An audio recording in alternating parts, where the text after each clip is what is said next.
Bir savdo sohasida Turkiya xalqlar, ya'ni bizni o'zbek xalqimiz juda ham kuchli. Har qanday Xitoy bo'lsin, balki boshqa davlatdan kirib kelishi bo'lsin, biz bilan o'zbek raqobatchilar bilan hozirgi kunda raqobat qilish juda qiyin.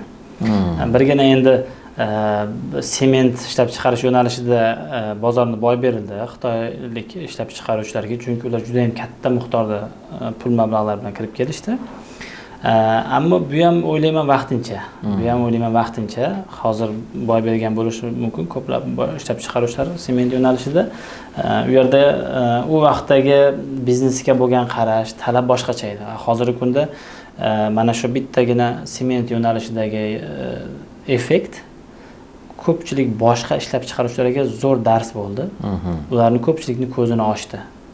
Endi oldingidek traditsion, ya'ni eskicha yo'nalishda ishlab bo'lmasligini o'zi hamma anglab yetdi va o'zgarish vaqti kelganini ham ishlab chiqarishda ham boyaga effektivnessni, sotishda, xizmat ko'rsatishni sifatini oshirish, mahsulotni sifati bo'yicha ishlash va agar muvaffaqiyatli ishlab chiqaruvchi bo'lishni xohlasa, faqatgina O'zbekistonda emas, balki boshqa bozorlarga kirib borishligini ko'rdi, tushundi.